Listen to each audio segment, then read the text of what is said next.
Buenos Dias Gunners Collective. Back at it, you already know. Ba-da-ba-ba-ba-ba-ba. Like a mother. Ba-da-ba-ba-ba. Like a motherfucker. Ba-da-ba-ba-ba. Like a motherfucking smack addict. Bye-ya. Bye-ya. Bye-ya. Órale, as you can tell by that thumbnail right there, let's get to it in a menudo style in a direct fashion. The Russia's it's on point. So that's it's on very much point, right? Now trip out. You can see that thumbnail right there. C.Y.A, California Youth Authority. Oh, it was crazy, humps. It was much crazier than people think, expected, or even thought could be. It was worse than prison. You know, you go to prison, you expect a lot of things to happen, and they do happen. Of course, things are going to happen that you have to be desensitized to. You have to learn that when things happen, hey, if it's none of your business, it's none of your fucking business. Just keep on, guard! I said it's none of your business. Just keep on pushing. Just keep on doing your thug thizzle, right? Because at the end of the day, you can't prevent the inevitable. You can't prevent what's going to happen. It's going to happen. It's going to happen. You know, and all you can do is keep pushing to the next day and to the next light. Period.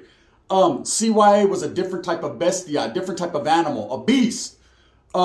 It was an experiment, a social experiment that I thought that, you know, the administration of California, I'm speaking on the youth authority in California. I'm not speaking on other youth authorities around different states. I'm speaking on Califas, homes, and what type of area, what type of atmosphere you expected when you got there. See, I had heard a lot of crazy notions, a lot of crazy stories about gladiator school and having to defend yourself every day. And if you were set or put in the wrong institutions, how you got moved on constantly. And I was in that position, in that predicament, and I know.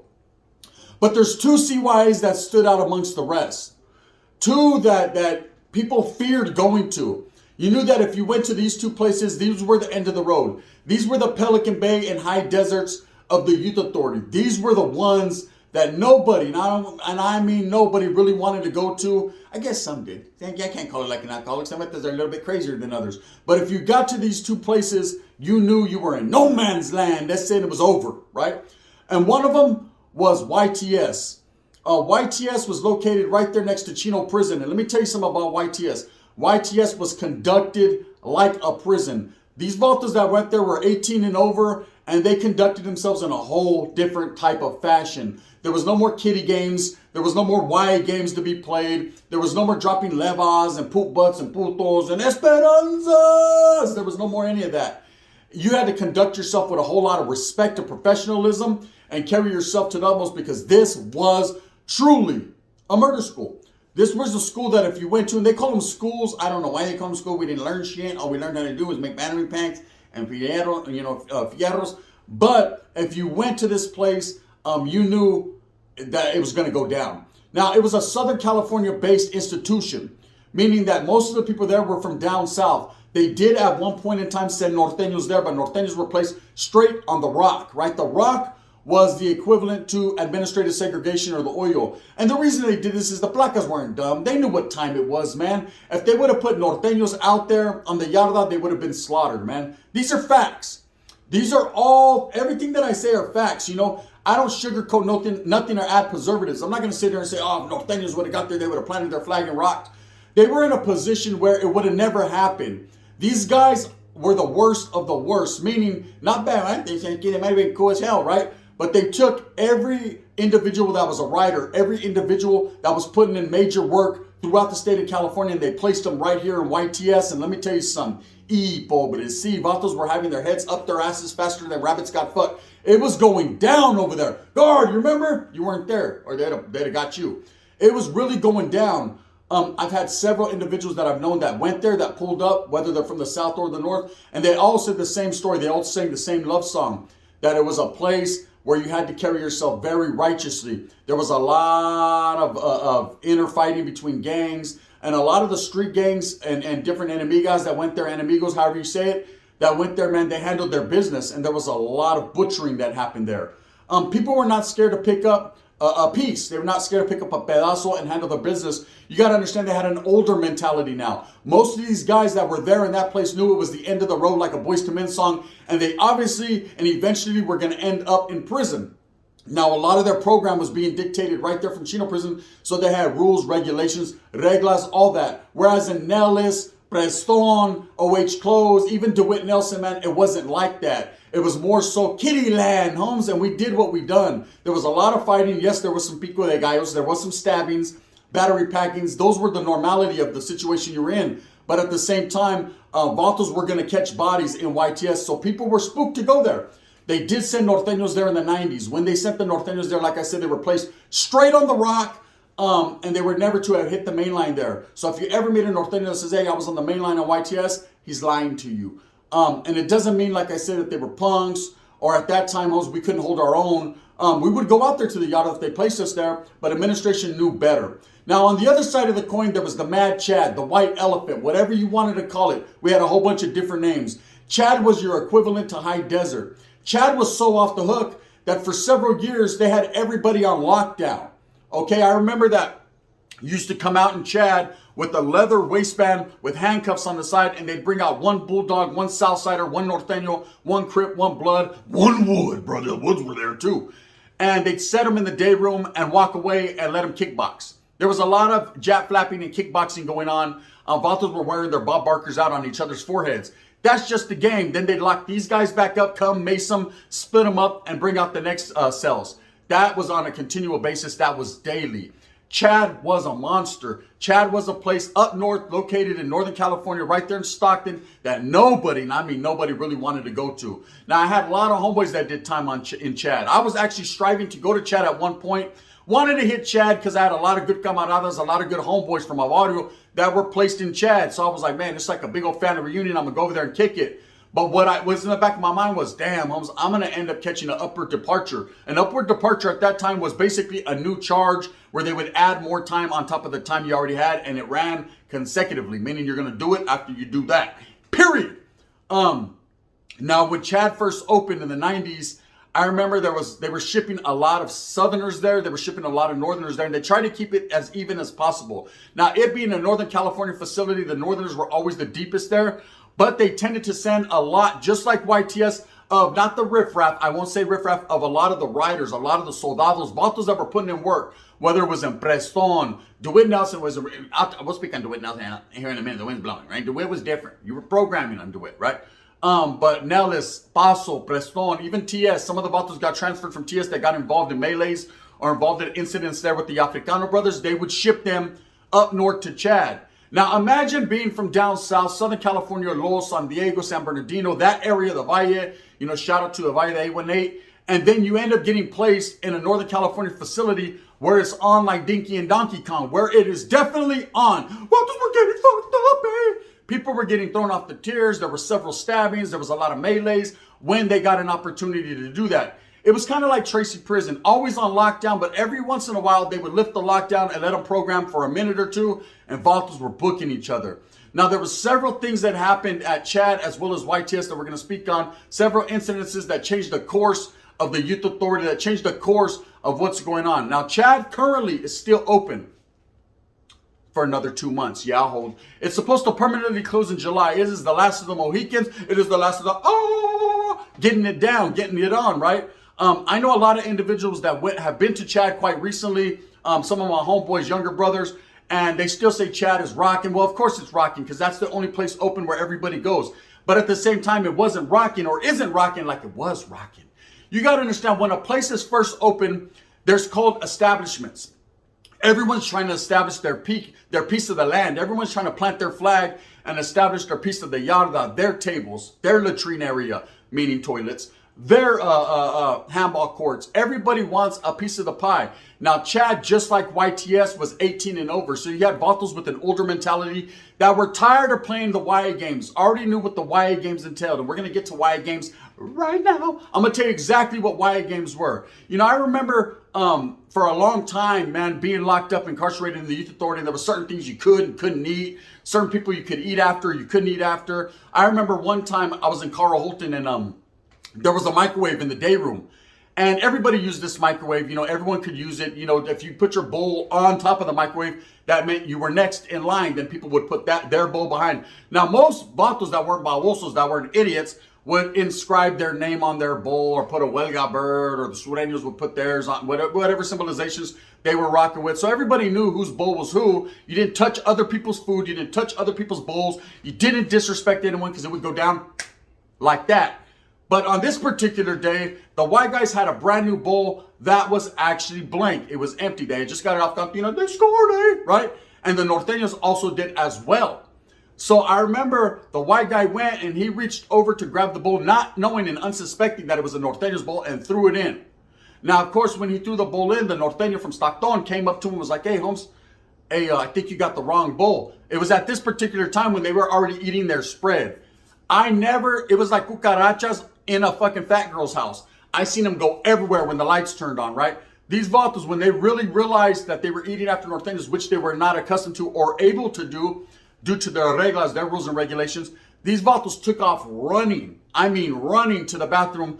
They were putting shampoo in their throat, brushing their teeth, because they felt like this was the way to change whatever went in their stomach, right? I don't know who was putting their finger in their culo, but some vatos were trying to take laxatives. It was an ugly situation. I remember we were laughing about it. We just broke out another caja sopas and got busy, right? The homeboy threw away that bowl because they touched it, and then went and got another one. But those were the type of Y games that were played. We couldn't eat salad because that disrespected salas. We couldn't eat sloppy joes because that disrespected sanjo. We couldn't eat red jello because that disrespected the norteños. We couldn't, there were certain little games that you had to play. Norteños at that time, we all wore our boxers inside out. Now, some of you remember and some of you don't. And people say, well, why did the norteños wear their boxers inside out? What is that supposed to prevent? SIDA? Right? Nah, I'm going to tell you why. Because all laundry went to a central laundry and was washed and redistributed out. So you never knew, unless you had the hookup like me and get the brand new roll every time with the crispy ass white towel. Y'all remember the crispy white towel? That thing was crunchy, right? But unless you got brand new clothes every time, you would have to wear other people's clothes that they wore. That's just the way it was, right? We're talking about white tees, socks, and underwear. This is how it went down, as well as a towel, right? When you got a raggedy old towel, then you know what I mean? Do your thing. So norteños took it upon ourselves at that time to wear our boxers inside out because we didn't want our chorra up against where another man's was. I don't know. It was kid games, man. Just like going to Preston and having to sign up for castle cleanup. Y'all remember? Hey, you want to go to castle cleanup? Yeah. Hey, how do I sign up? And the blackers will even laugh at you because you're a baboso. Wasn't no cleaning up the castle baboso, right? And that's it, period.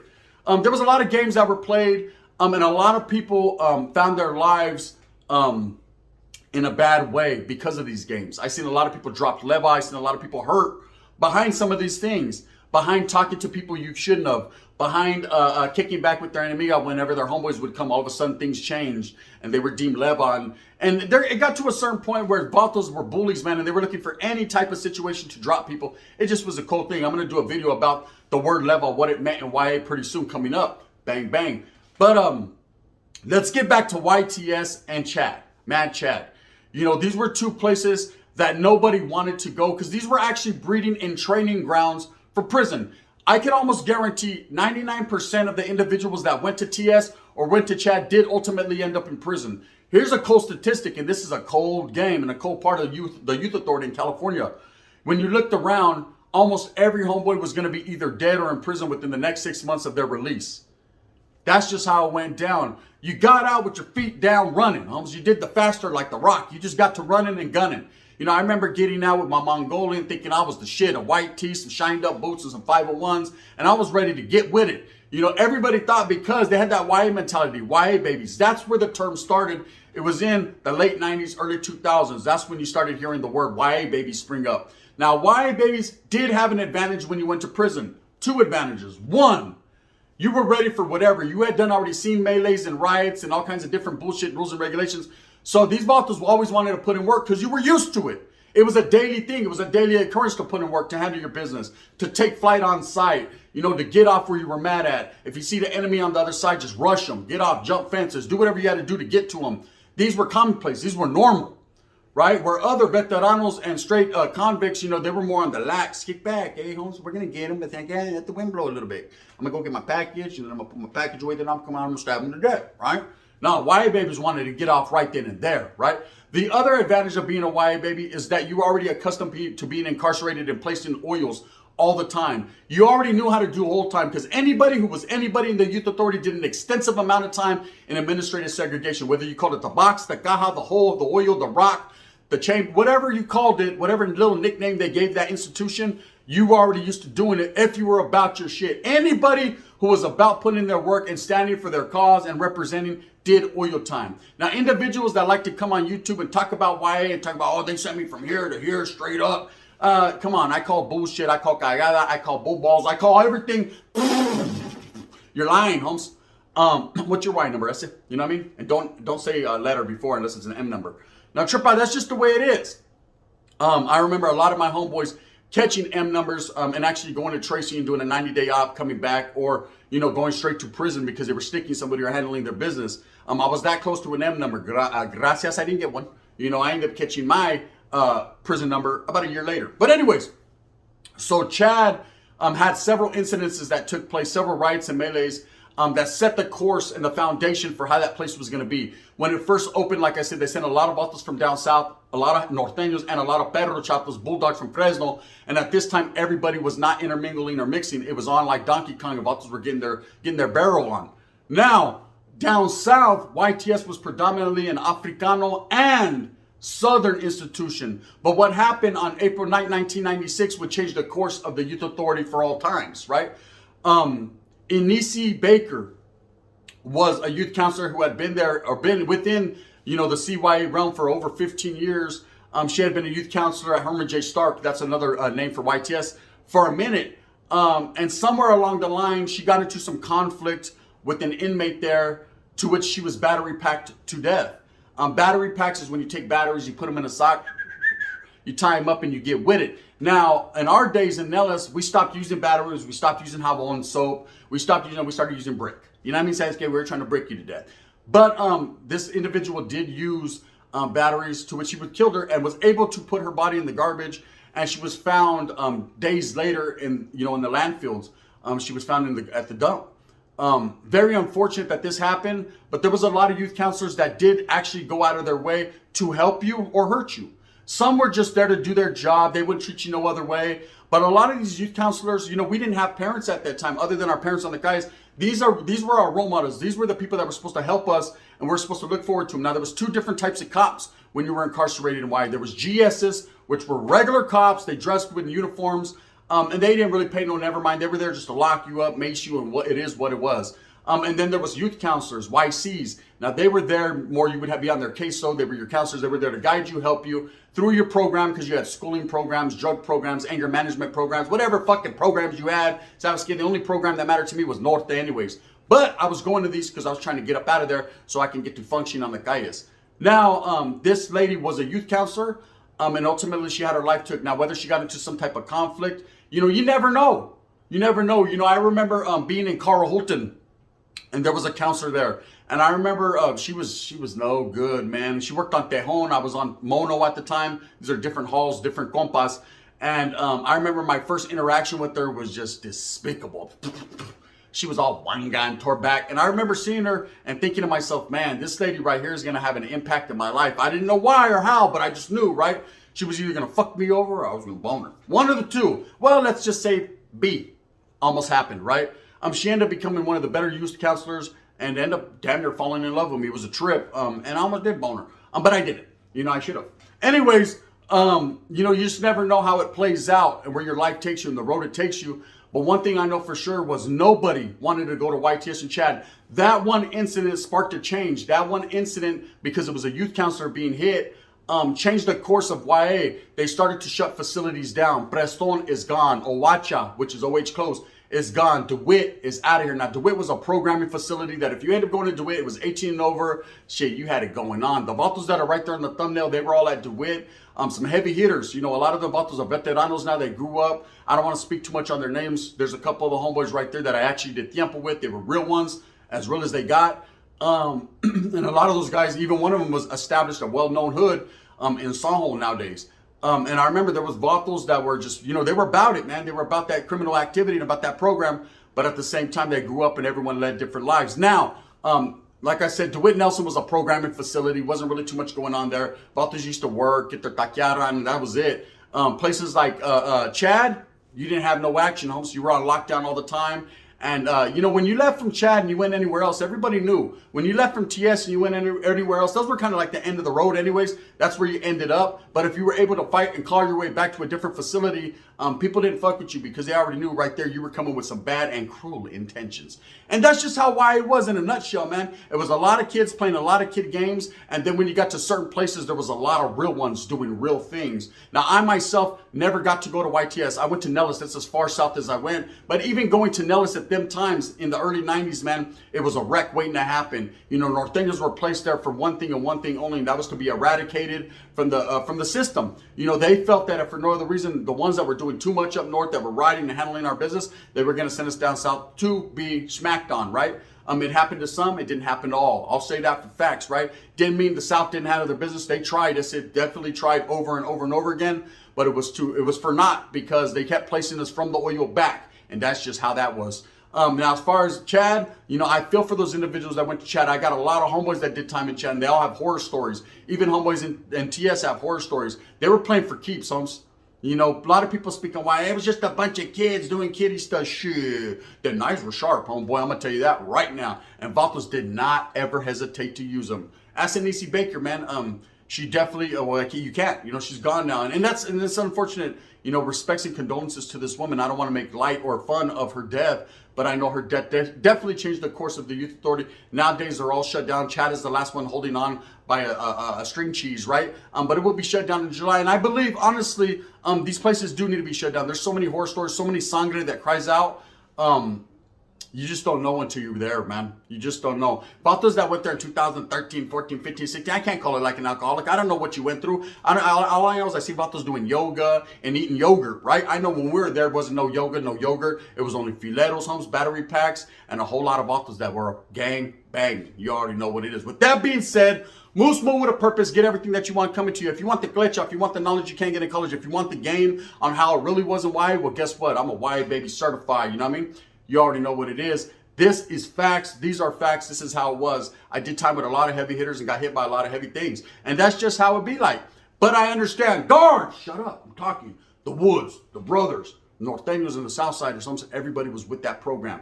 Best believe that. With that being said, go out there and get it for your familia, man. You know, treat your kids right and train them right and get them prepared, man, so that they don't have to go through some of the things that I went through, because it changed my life forever. And I'm going to tell you, I'll never be the same. I was in that motherfucker like, let's get it, right?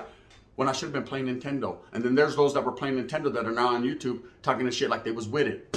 Stop it, homeboy. You know what it is. Thumbs up or thumbs down. See, Heavy's going to be the head that wears Gun's crown. I'm going to continue to strive and struggle for what I honestly, truly believe in. And that's bringing you the best possible content I can right here on YouTube. The realest and the illest. I'm not better than anyone else, and anyone ain't definitely better than me. You know what it is. Nobody does it better. The Gun. Bang, bang.